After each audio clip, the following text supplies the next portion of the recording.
coopération avec la Navarre et avec le Pays Basque sur tout ce qui est filière énergie marine, etc. Parce qu'il y a des choses dans le dispute squat que je suis allée voir d'ailleurs qui sont assez intéressantes en matière d'énergie marine.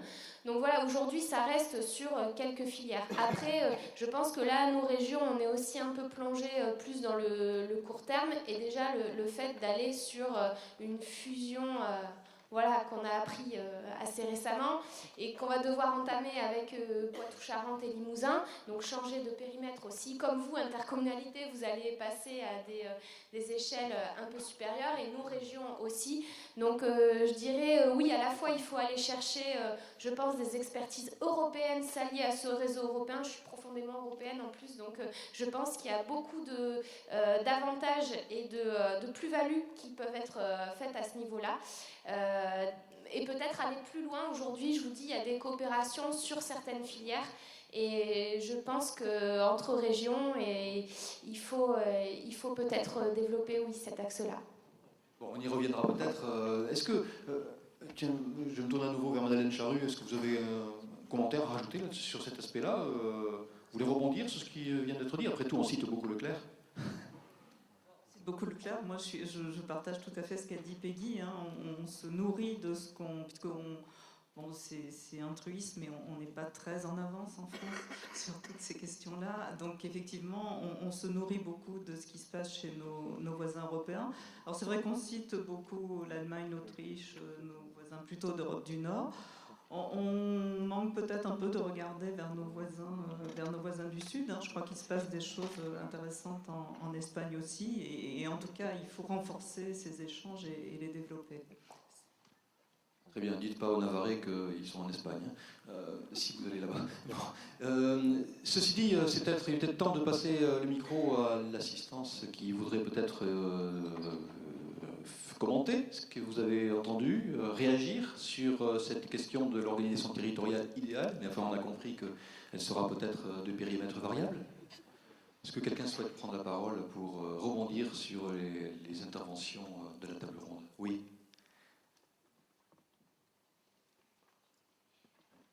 On vous écoute. Vous vous présentez et puis... Bonjour, du coup Christelle Lefebvre, animatrice du réseau européen Rurener, dont le TEPOS est le club national. Donc j'invite les gens qui s'intéressent pour travailler avec l'Union européenne à me contacter après les conférences pour travailler avec les pays européens. La semaine prochaine, je suis à Barcelone justement pour l'Espagne. Non, pour la Catalogne. Oui. Vous allez avoir des problèmes. Je sais. Une autre remarque, un autre commentaire, une autre intervention? Oui, monsieur.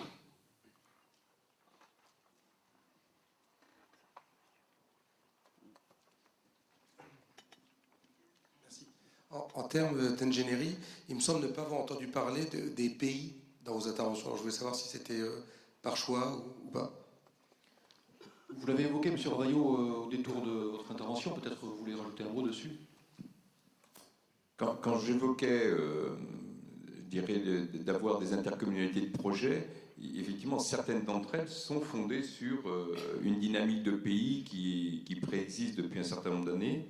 Il y a des régions qui sont, je dirais, totalement structurées en pays. Enfin, nul n'ignore que, par exemple, la Bretagne est actuellement structurée réellement en pays avec des structures de projets autour des pays.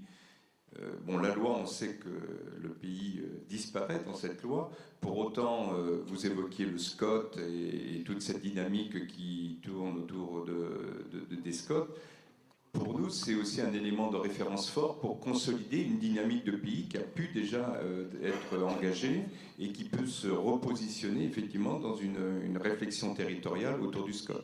Donc, quand je dis avoir une combinaison entre une intercommunalité de projet, une intercommunalité opérationnelle, c'est ça. C'est-à-dire qu'il faut cette subsidiarité et quelquefois le bon niveau pour avoir un espace économique cohérent en termes de bassin de vie, c'est certainement ce que, dans certains cas, pays ont su dessiner dans la période précédente. Donc ça veut dire qu'on peut imaginer, même s'il y a un reflux, on va dire, de la notion de pays dans la loi, qu'il y ait des périmètres énergétiques qui épousent finalement les frontières d'un pays existant. il est possible, mais moi je ne connais pas du tout la géographie locale, donc je ne me permettrai aucune remarque de ce côté-là, mais c'est vrai que dans la réflexion des élus, quelquefois vous parliez de regroupements intercommunaux d'un niveau supérieur, je dirais la capacité antérieure de travail des élus entre eux se réinvestit dans ce niveau supérieur, et elle avait été, je dirais, engagée à l'occasion d'un travail de pays dans certains cas. Est-ce que quelqu'un d'entre vous souhaite compléter ou Oui, bien sûr, allez-y. C'est une vraie question qui s'est posée au moment de notre AMI régionale, parce qu'on a eu la question, par exemple, du portage d'une démarche TEPOS, soit par un pays, soit par exemple un collectif d'habitants. Et puis on a eu des réflexions avec Leclerc, parce que nous, l'AMI, il était un peu expérimental, on ne savait pas exactement voilà, la nature des candidatures, etc. Et on s'est dit, pour partir sur TEPOS, on va essayer de rester dans voilà, de ce qui s'est fait déjà et ce qui a réussi quelque part au Menet, et donc partir sur, comme vous le disiez, des territoires de projets qui ont des outils de planification. Et c'est vrai que les pays n'ont pas ça, même si je pense qu'aujourd'hui la question peut être reposée, et comme je vous le disais tout à l'heure dans ma première intervention, c'est vrai que pour moi, il n'y a pas de configuration de type qu'on doit appliquer partout. Maintenant qu'on a construit TEPOS, je veux dire la première phase, peut-être qu'il y a des adaptations à réfléchir et en tout cas à retravailler en Aquitaine. Par exemple, ça me vient à l'esprit, mais on n'a pas évoqué ou très peu les parcs naturels régionaux. Je crois qu'il y en a un au moins dans cette région. Ça fait partie des ingénieries territoriales qui sont intéressantes et qui peuvent réinvestir cette question-là avec la structure des collectivités qui y adhèrent. PNR des Landes de Gascogne. Très bien, si vous le voulez bien, oui. Une dernière intervention et puis on passera à une autre interrogation. Allez-y. Vous avez un micro? Allô? Oui, ça va. Donc Julien Birlinger, chargé de mission plan climat au Pays Midi-Quercy. Et donc nous, on a un territoire qui a l'habitude de travailler. On va peut-être devenir un SCOT, voilà. On travaille ensemble et on va espérer être TEPOS. Et par contre, il y a quelques réflexions à avoir. Je pense qu'il faut aussi se dire qu'on organise un territoire. Il faut bien voir que, suivant le territoire, il y a des thématiques qui vont être difficiles à traiter. Chez nous, ça fait des années qu'on travaille sur le bâtiment et on commence à voir les chiffres de la consommation du bâtiment qui baissent malgré l'augmentation de la population. Mais par contre, il y a un domaine typique où notre territoire aura vraiment du mal à gérer la problématique énergétique, c'est évidemment les transports, parce que nous, on est à l'est de Montauban, évidemment, il y a une flopée de personnes de notre territoire qui vont travailler à Montauban, voire à Toulouse. Et donc, du coup, là, on voit bien que on peut faire ce qu'on veut, ils sortent du territoire, donc est-ce que notre périmètre est vraiment pertinent? Donc c'est vrai qu'à mon avis, il va y avoir besoin, dans les réflexions futures, de différentes échelles, suivant de ce que l'on parle. Si on parle de l'habitat, de la production d'énergie renouvelable, je pense que le territoire d'un pays, d'une communauté de communes, de 12 000, 20 000, peu importe, c'est vraiment pertinent. Et c'est surtout, est-ce que les élus ont l'habitude de travailler ensemble? Parce qu'on ne va pas construire des territoires sans les élus et surtout sans les habitants. Mais après, il y a vraiment des thématiques où là, on va devoir vraiment s'affranchir des territoires de projet pour aller sur des territoires cohérents de fonctionnement des transports et de clarifier les choses, parce qu'entre les agglomérations, les départements et la région, des fois, c'est un peu le fouillis. Nous, on sait qu'il y a des réseaux qui existent, qui ne sont pas du tout utilisés, de transport en commun. Voilà, et donc il va vraiment falloir se poser des questions là-dessus. Et c'est vrai que la clarification est quand même intéressante, parce que déjà nous, dans les collectivités, des fois, c'est pas très clair pour nous. Alors pour le citoyen lambda, c'est plus qu'obscur. Et donc voilà, je pense qu'il faut réfléchir à des territoires de projet, mais aussi à des territoires cohérents suivant la thématique que l'on traite. Très bien, merci. Alors, bon, vous avez compris que c'était le sujet, non pas principal, mais c'était un peu l'axe de notre réflexion autour de cette table ronde. Ceci dit, il y a d'autres sujets qui, évidemment, s'y raccrochent, et puis il y a en tout cas des sujets collatéraux. Il y en a un en particulier, cette fameuse annonce des 200 TEPOS à l'horizon 2017, dans le projet de loi transition énergétique.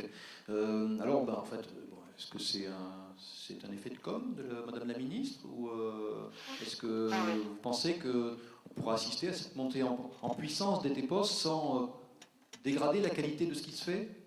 C'est un peu l'interrogation. Alors, attention, on ne demande demande pas des réponses évidemment fermes et définitives, mais en réfléchissant autour de ce sujet, en interrogeant les uns et les autres, on a même eu des échos de type « Ouh là là, si la technostructure maintenant s'amuse à mettre des objectifs chiffrés de TEPOS dans la loi, on est mal barré, ça va cryogéner tout ça et c'est fini. On va avoir des normes qui vont s'appliquer bêtement, et peut-être que l'imagination et la créativité des TEPOS actuels risquent d'être un peu subordonnées à cet objectif d'avoir coûte que coûte 200 TEPOS au 31 décembre 2017. Peut-être que pour démarrer notre réflexion, je vais me tourner vers Madeleine Charrue. Parce qu'il va falloir embaucher au clair avec 200 TEPOS. Je crois qu'il ne faut pas se poser la question de savoir s'il faut privilégier la qualité ou la quantité, mais de se demander comment on va faire pour avoir la qualité et la quantité, parce que je pense que pour atteindre les objectifs qu'on s'est fixés à l'horizon 2050, il va falloir la quantité. Et je pense que TEPOS devrait être la norme en 2050, TEPOS pour tous. Ça pourrait être un slogan pour 2050. Mais pour aujourd'hui et ceux qui sont réunis en cette salle, j'ai envie de dire qu'on est tous pour TEPOS, mais pour des TEPOS qui gardent du sens et de l'ambition et qui soient motivants pour avoir envie d'y aller. Alors je rappelle qu'est appelé TEPOS un territoire qui s'engage dans une démarche qui permet de réduire ses besoins au maximum par l'efficacité et la sobriété, parce qu'on a beaucoup parlé d'énergie renouvelable, mais c'est quand même le premier engagement des TEPOS, c'est de réduire ses consommations, et puis de couvrir ses besoins par les énergies renouvelables, locales.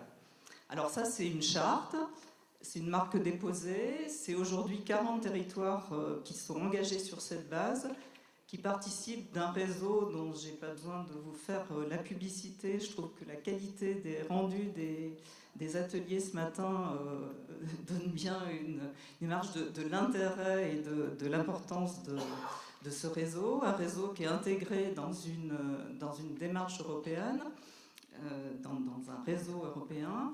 Et donc je pense qu'il faut absolument garder cette qualité, cette définition, cette dynamique qui est créée.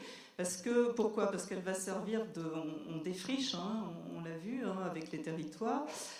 Et si, quand on aura 40 territoires exemplaires, ça sera plus facile pour les 200, les 500, les 1000 qu'il faudra à terme pour atteindre les objectifs. Donc je pense qu'il faut vraiment se poser la question comment on continue, comment on renforce notre action, mais sans lâcher sur la qualité, il ne faut pas lâcher sur la quantité, et puis amener le plus grand nombre à rentrer dans la même démarche. Et là, ça va être une question il va y avoir une question de moyens qui va se poser, et je passe la parole à Monsieur Ravaillot, peut-être.